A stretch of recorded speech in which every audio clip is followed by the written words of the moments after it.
안녕하십니까. 경제와 사회 문제를 데이터로 쉽게 풀어보는 미스터 큐팁입니다. 오늘 시장 어려운데 고생 많이 하셨습니다. 오늘 제목은요.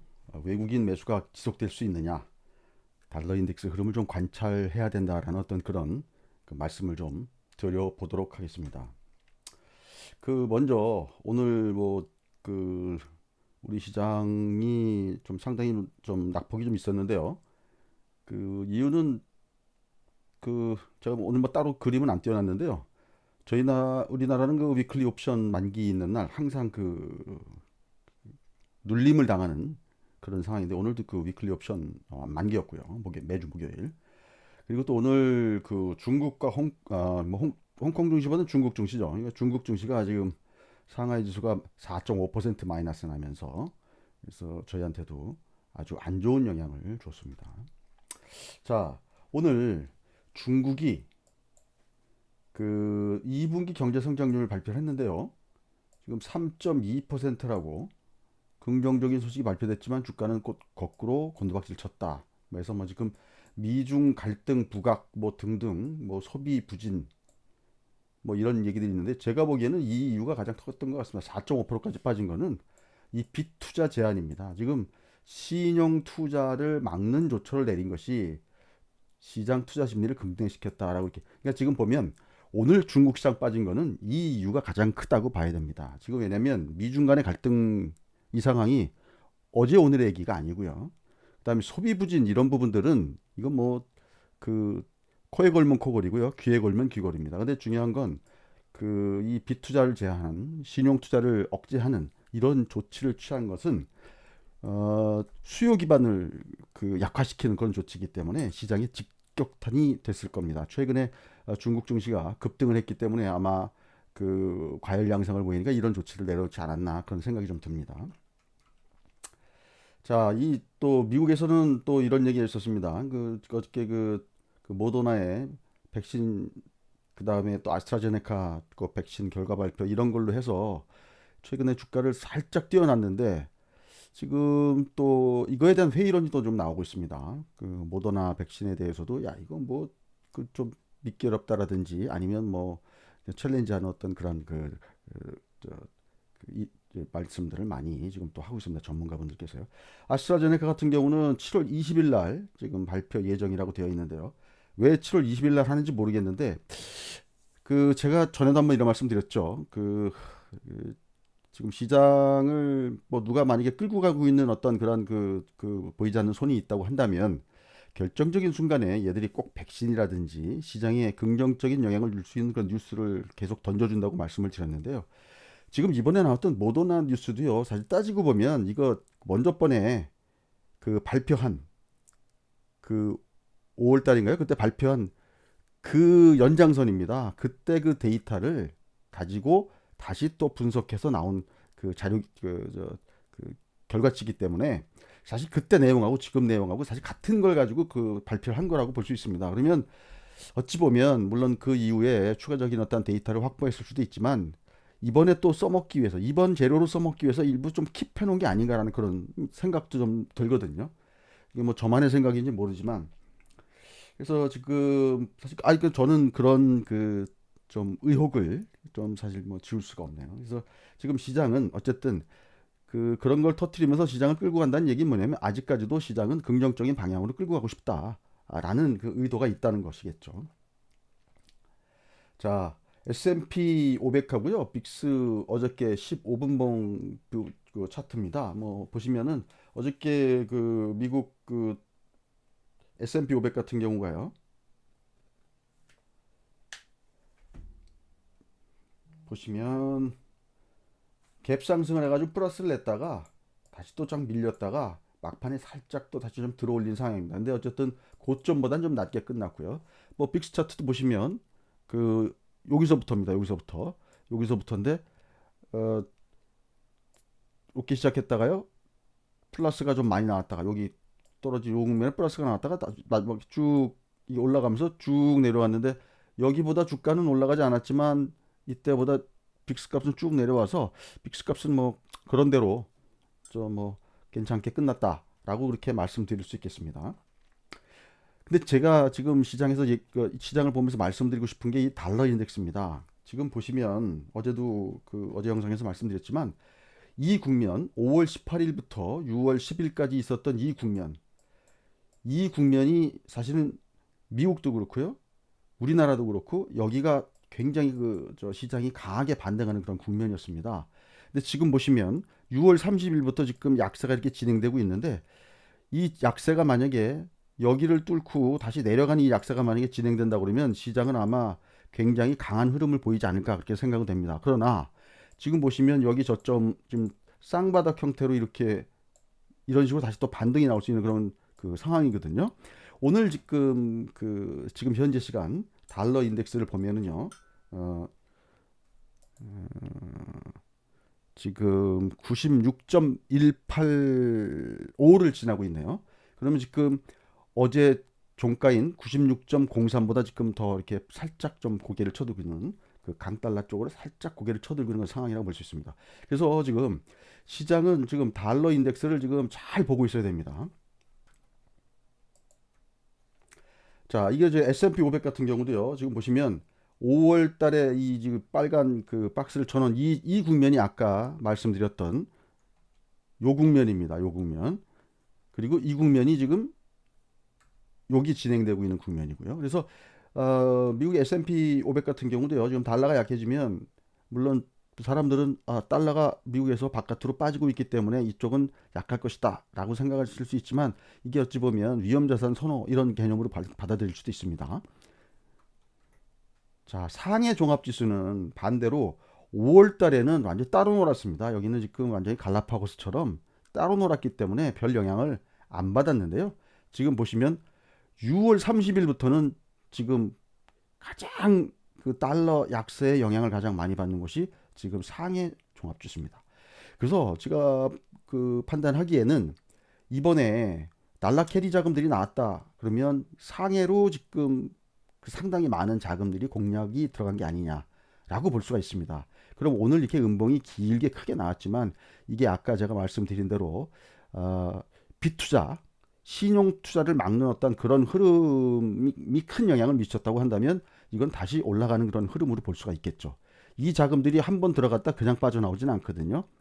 그래서 일단은 그런 식으로 보시고요. 그 다음에 이건 제가 우리나라 시장 어제도 말씀드렸죠. 여기가 지금 5월 달에 요 국면에 올라갈 때 우리도 이렇게 강세를 보였고요. 지금 6월 30일부터 우리도 이렇게 강세를 보이는 국면이라고 볼 수 있습니다. 그러니까 중국처럼 강하진 않지만 우리도 그래도 강세 흐름을 좀 보이고 있다. 전고점 6월 달에 찍었던 고점 부근에서 지금 거래가 좀 되고 있는 겁니다. 그리고 어제 제가 보여드렸던 거죠. 5월 달에 달러가 약세를 보이는 국면에 삼성전자라든지 현대차가 6월 달 들어서 5월 달 초기 국면보다는 달러 약세가 좀 강화되는 그 시기에 보면 이런 주식들이 강세를 보였고요. 반대로 카카오와 같은 이런 주식은 그때 옆으로 누웠고요. 그 다음에 삼성바이오로직스 같은 주식들도 그렇게 강세를 보이지 않았었습니다. 자, 그러면 만약에 지금 달러 약세가 진행된다 그러면 이번에도 우리가 어떤 종목들을 좀 공략을 해야 되는지 그런 어떤 답을 찾을 수 있는 그런 그림이죠. 자, 오늘 업종별 매매 동향입니다. 오늘은 어제와 여기가 지금 7월 15일 어제고요. 어제는 외국인이 2,687억을 매수했고요. 오늘은 1,336억 매도를 했습니다. 오늘 뭐 외국인 매도가 나온 이유는 다른 분들은 다 여러 가지 이유를 찾으실 수 있을 것 같은데요. 저는 첫 번째 이유로 위클리 옵션 만기를 꼽습니다. 이건 그냥 저는 그렇게 생각한다는 말씀입니다. 그 두 번째는 어쨌든 중국 영향, 그다음에 미국 선물 지수 선물 이런 것들 때문에 오늘 외국인 매도가 나오면서 짝세를 보였다고 생각을 하는데요. 자, 보시면 어제도 외국인 매수가 들어올 때 어떤 업종이 가장 많이 들어왔냐면요. 전기전자 업종이 가장 3,628억이 들었습니다. 그 다음 두 번째 많이 들어온 게 화학 업종이 477억 들어왔습니다. 그 다음에 운수장비 업종이 422억으로 1등, 2등, 3등이 되겠죠. 반대로 어저께 어느 업종을 많이 팔았냐면 서비스업에는 어떤 종목이 있냐면 네이버, 카카오, 그 다음에 NC소프트 이런 종목들이 있죠. 그 다음에 금융, 통신이 있었고요. 그 다음에 여기 지금 보시면 의약품 업종이 480억 정도 매도를 했습니다. 자, 오늘은 외국인이 1336억을 팔았는데요. 자, 어느 종목, 어느 업종을 가장 많이 팔았나 보면은 역시 전기전자 업종을 가장 많이 팔았습니다. 823억을 팔았고요. 그 다음에 유통업은 지금 151억을 반대로 샀습니다. 은행도 166억을 샀고요. 그 다음에 통신업종 팔았고, 서비스 업종은 어제에 이어서 오늘도 많이 팔았습니다. 오늘은 지금 지수에 영향을 많이 주는 전기전자 업종하고요. 서비스 업종, 여기 이 업종들이 그 시가총액 그 탑 10 안에 들어있는 종목들이 많죠, 이 안에. 그래서 이 종목들 가지고 오늘 지수를 조정하지 않았나 그런 생각을 해봅니다. 자, 그래서 달러 약세 보이는 게 왜 중요하냐면 달러 약세 보이는 중간에 외국인 매수가 들어온 달러 약세로 인해서 외국인 자금이 흘러 들어오고 그게 바로 외국인 매수로 이어질 건데 외국인 매수가 들어오는 섹터들이 강한 흐름을 보였다. 이 어제 얘기입니다. 그 다음에 정부 정책 관련된 종목들이 강한 흐름을 보였는데 왜냐하면 이 정부 정책 관련주들은 5G나 그린 뉴딜 이런 것들이 결국에는 IT, 자동차 이런 쪽이었죠. 그래서 이쪽이 어저께 강세를 보였고요. 그 다음에 이전에 그 상승을 했던 섹터들은 약세를 어저께 보였었습니다. 그래서 지금 이건 어제까지 상황이었고요. 오늘 상황을 보시면 달러 약세 진행 흐름을 좀 관찰할 필요가 있겠다라는 말씀을 좀 전에 드렸죠. 그리고 오늘은 위클리 옵션 만기 외국인이 누르기 한판승을 벌인 그런 날이라고 제가 말씀드릴 수 있겠습니다. 자, 이번에는 그 미국 시장을 한번 보겠습니다. 빅스 차트 아까 보여드렸죠. 다음에 풋콜레이셔. 미국 애들은 지금 미쳤습니다. 애들도요. 지금 어저께 뭐 미국이 지금 물론 어저께 굉장히 좋은 장이었죠. 사실은 오늘 그 지수 선물이 빠져서 그렇지. 어제 0.63까지 내려가는 콜이 아주 그 뭐랄까 콜 쪽으로 많이 치우친 그런 날이었습니다. 아, 미 10년물 국채 수익률도요. 어저께 살짝 그 플러스가 나서 뭐 이쪽도 그 안전자산 선호하는 그런 상황은 아니었습니다. 자, 그래서 그 제가 그냥 그려놓은 그림을 설명드리면요. 빅스는 황소 쪽으로 지금 어저께 그 다음에 풋콜레이셔도 이쪽 달러 인덱스도 이쪽이었고요. 미국채도 살짝 이쪽으로 온 상황이었습니다. 그러나 지금 오늘 보시면 지수 선물이 그 마이너스가 나오면서 이 빅스 값이 지금 그 선물 거래에서는 지금 이쪽으로 많이 지금 이렇게 치우쳐져 있습니다. 나머지들은 이제 오늘 뭐 미국 시장에서 좀 봐야 되겠죠. 달러 인덱스도 지금 현재 스코어 살짝 이쪽으로 좀 한 발 옮겨놓은 상태고요. 지금 그런 상황입니다. 자, 지금 스퀴 인덱스를 보겠는데요. 스퀴 인덱스 지금 보시면 제가 이건 위클리입니다. 처음 오시는 분들은 혹시 모르실 것 같아서 이게 2018년 8월에 고점을 찍었고요. 2019년 12월 중순에 고점을 한번 찍었고 그 다음에 이번에 여기 고점인지 아닌지 모르지만 했는데 쭉 내려갔다가 지금 어저께 하루 여기를 다시 올려쳐 버렸습니다. 자, 이런 일이 벌어지면 어떤 일이 발생되느냐 제가 한번 말씀드렸죠. 요때 2018년 8월 달에 있으니까 한 달에서 한 달 반 정도 강세를 보이다가 폭락을 했고요. 이때도 여기서 한 달 반, 두 달 가까이 그 올려치다가 폭락을 보였었습니다. 그래서 지금이 이런 국면이냐 아니냐가 굉장히 중요하다는 말씀을 좀 드린 거죠. 자, 그런데 제가 이건 어제 그림 그 보여드린 거죠. 어제 영상에서 제가 어제 뭐 이런 그냥 그 추세선상에 이게 저점에 닿았다 이렇게 말씀을 드렸는데요. 이게 어제 겁니다. 지금 여기에 있던 게 가지고 갑자기 146점 그 53까지 와가지고 전고점 거의 육박하는 이런 상황을 만들어 버렸거든요. 그래서 지금 스퀴인덱스는 조금 더 좀 한번 지켜봐야 되는 그런 또 상황으로 좀 진행되고 있습니다. 오늘 만약에 미국 시장이 뭐 약세를 보인다 그러면 어떻게 또 다시 이게 내려오면서 찍힐지 모르겠는데요. 일단 한번 그냥 뭐 지켜보도록 하겠습니다.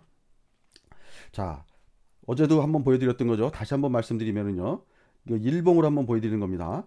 2018년 8월 달에 8월 13일 날 스큐 인덱스가 이렇게 고점을 찍고 나서 어떤 일이 발생됐냐면 이 노란색 세로선은 옵션 만기일입니다. 옵션 만기가 살짝 지나고 나서 오르다가 내려다가 오르다가 이렇게 해서 덜커덩거리긴 했지만 이 한 달 만기 동안은 이만큼 상승하면서 끝났고요. 그 다음에는 쌍봉을 치고서 폭락을 했습니다. 자, 이번에는 2019년 12월 달 걸 한번 보여드리겠습니다. 요 국면인데요. 이때는 여기가 또 만기죠. 만기 지나고 나서 어쨌거나 상승을 하고요. 그 다음에 덜커덩거립니다. 덜커덩거리고. 그러나 좀 전에는 2018년도에는 이 고점을 베끼지 못한 상태에서 여기서 이렇게 꺾였는데요. 이때는 여기서 한 번 더 고점을 갱신한 후에 폭락을 했습니다. 폭락한 시점도 딱 보시면 아시겠지만 옵션 만기 지나고 나서 바로 개시일부터 폭락을 시작을 했죠. 그래서 미국 같은 경우에는 이 옵션 만기일이 세 번째 주 금요일인데요. 세 번째 주 금요일이 굉장히 중요합니다.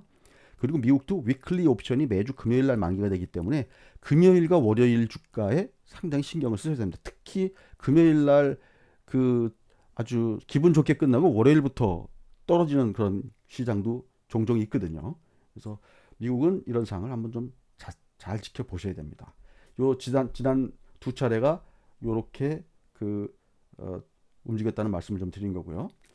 자, 모더나 백신에 대해서 어저께 좀 회의론이 좀 있었고요. 그다음에 달러가 좀 혼조세를 보이고 있고요. 약세가 진행되는 와중에 지금 살짝 반등 나오는 그런 국면이죠. 그다음 오늘 중국이 약세를 보이는 그런 상황이었습니다. 그래서 모더나 백신이 그 회의론이고 이런 상황이 되니까 반대로 또 우리나라 그 제약 바이오들은요. 진단 키트, 치료제, 백신 뭐 이런 것도 하는 애들이 약간 강보합으로 다시 또 돌아섰습니다. 오늘. 또 백신 원료 공급사들은 또 약세를 좀 들어갔고요. 신약 플랫폼은 또 강보합을 띠는 그런 또 상황을 보였었습니다. 그래서 지금 오히려 모더나 백신이 약간 회의론이 좀 나오니까 오히려 국내 제약바이오 업종들은 살짝 좀 살아나는 듯한 그런 느낌도 지금 보입니다. 왜냐하면 다른 빅세븐 이 성장률이 오늘 외국인 매도로 인해서 다 약세를 보이고 국내 또 중소형 그 정책 관련주들 같은 경우도 오늘 고점 대비 굉장히 많이 떨어지는 그런 종목들이 많이 나왔거든요.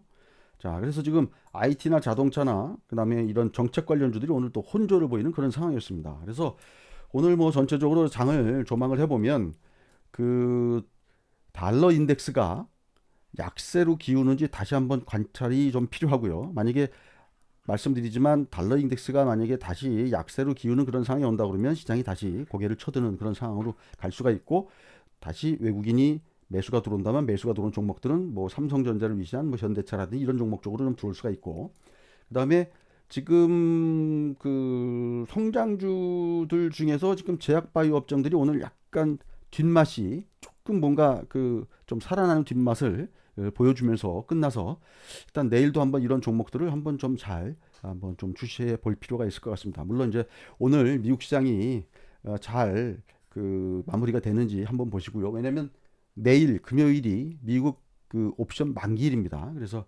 오늘 뭐 미국 시장 잘 지켜보시고요. 그리고 뭐 내일 아침에도 전략을 한번 잘 세워보실 필요가 있을 것 같습니다. 일단 제가 그저께 영상에서 한번 말씀드렸죠. 일단 시장은 1차 경고등이 한번 켜진 상태이기 때문에 굉장히 덜커덩거릴 겁니다. 덜커덩거리지만 이 와중에 달러가 약세가 확인이 되면 여기서 한 차례 더 상승하는 그런 흐름이 덜커덩거리면서 상승하는 흐름이 좀 강한 흐름이 나올 수도 있으니까 그 상황을 한번 잘 예의주시할 필요가 있겠습니다. 오늘 말씀은 여기까지 드리도록 하겠습니다. 감사합니다.